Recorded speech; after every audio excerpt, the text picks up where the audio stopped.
Halo, assalamualaikum, selamat datang di resep Hernis. Hari ini saya akan membuat kue sagon kelapa. Menggunakan 3 bahan utama, Bunda bisa nikmati kue sagon yang rasanya manis, gurih, dan renyah. Kue sagon kelapa ini biasanya disajikan untuk sajian kue lebaran ataupun untuk oleh-oleh. Yang penasaran sama resepnya, simak videonya sampai selesai. Jangan lupa klik like, komen, dan klik subscribe dulu ya. Terima kasih. Resep dan cara membuat: siapkan 1 butir kelapa tua yang sudah diparut dan sudah tidak ada kulit arinya ya bun, sehingga parutan kelapanya putih bersih.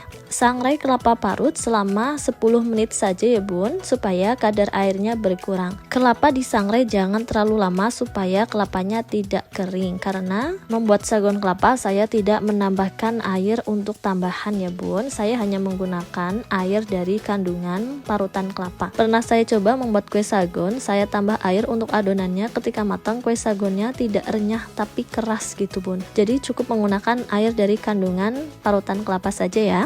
Setelah disangrai selama 10 menit, matikan api, kemudian angkat parutan kelapanya, disisihkan terlebih dahulu sampai uap panasnya hilang atau berkurang. Nah, jika uap panasnya sudah hilang atau berkurang, saatnya membuat adonan. Siapkan gula pasir sebanyak 150 gram, tepung beras ketan putih 225 gram. Tepung berasnya tidak saya sangrai terlebih dahulu ya bun. Tambahkan sedikit garam. Supaya aroma kue sagon lebih harum, tambahkan 2 saset vanili bubuk. Aduk-aduk semua bahan kering sampai tercampur merata. Selanjutnya, masukkan semua kelapa parut yang sudah disangrai. Aduk-aduk semua bahan sampai tercampur merata. Gunakan centong nasi untuk mengaduknya sehingga proses pencampurannya lebih mudah. Setelah adonan tercampur merata, adonan siap untuk dicetak. Untuk tekstur adonannya seperti ini ya bun. Teksturnya agak lembab tapi tetap ngeprul ya. Oke, selanjutnya tahap mencetak ya bun. Siapkan loyang terlebih dahulu, kemudian siapkan cetakan kue sagon. Bisa dibeli di toko bahan kue ataupun di online shop banyak ya. Olesi cetakan kue sagon dengan sedikit margarin supaya tidak lengket. Untuk mengoles margarin cukup 1 kali saja di bagian awal. Kalau nanti cetakannya dipakai lagi 2-3 kali, nggak perlu dioles margarin lagi. Kemudian ambil secukupnya adonan kue sagon, masukkan adonan kue sagon tersebut ke dalam cetakan. Tekan adonan supaya adonannya bisa menempel ya antara tepung, gula, dan kelapa. Kue sagon ada 2 versi, ada yang suka teksturnya padat dan ada yang tidak terlalu padat. Kalau pengen teksturnya padat, tekan sagon tersebut agak kuat ya, jadi teksturnya padat. Tapi kalau yang nggak suka terlalu padat, cara menekannya pelan-pelan saja supaya hasil kue sagonnya nanti teksturnya renyah dan tidak terlalu padat dan tidak terlalu keras. Kemudian pinggiran-pinggiran kue sagon dirapikan ya. Kalau sudah hasilnya seperti ini, lakukan hal yang sama sampai semua adonan selesai.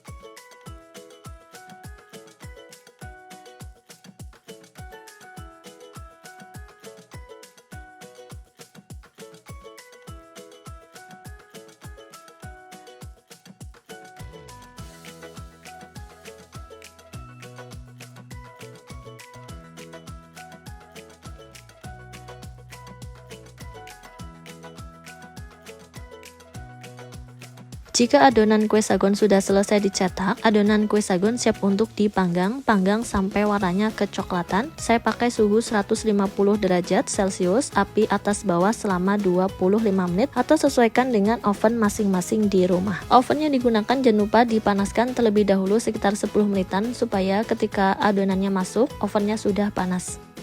Keluarkan dari oven jika kue sagon warnanya sudah kecoklatan, aromanya enak banget aroma kelapanya. Istirahatkan terlebih dahulu sekitar 2 menitan supaya cetakannya tidak terlalu panas. Kalau sudah tidak terlalu panas, keluarkan kue sagon dari cetakan.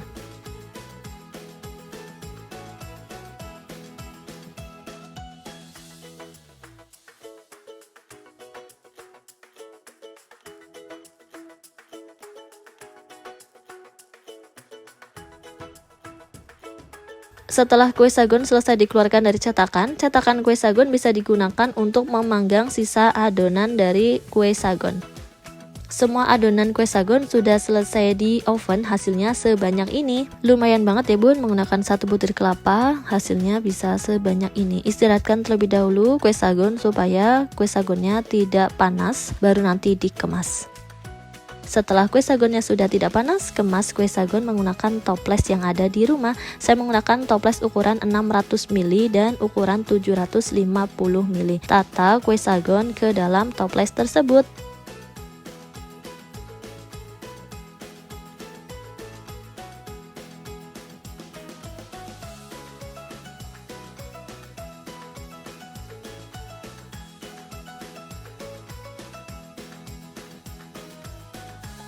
Sudah selesai dikemas di dalam toples, hasilnya jadi lebih cantik ya bun. Tutup rapat kue sagon supaya tekstur kue sagon tetap renyah dan aroma harum kelapanya tetap terjaga. Jika bunda punya stiker produk, boleh ditempelin supaya tampilannya lebih cantik.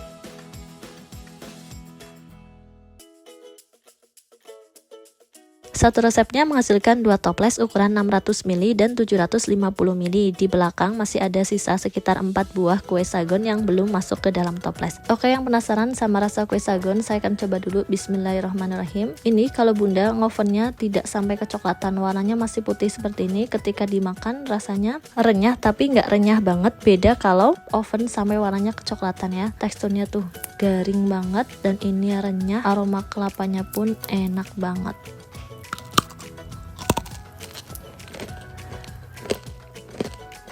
Rasanya manis, harum, dan gurih dari kelapa. Ini enak banget, cocok disajikan untuk kue lebaran ataupun untuk cemilan di rumah hari biasa juga bisa. Untuk ide jualan bisa banget. Ini bikin kangen sama suasana kue jadul yang sederhana tapi rasanya istimewa. Sekian video yang dapat saya sampaikan, semoga videonya bermanfaat. Mohon maaf jika ada salah kata dalam penyampaian video ini. Terima kasih yang sudah menonton. Jangan lupa klik like, komen, dan klik subscribe. Jangan lupa di-share di seluruh sosial media Anda supaya videonya lebih bermanfaat lagi. Sampai jumpa di video menarik kue lebaran selanjutnya. Wassalamualaikum.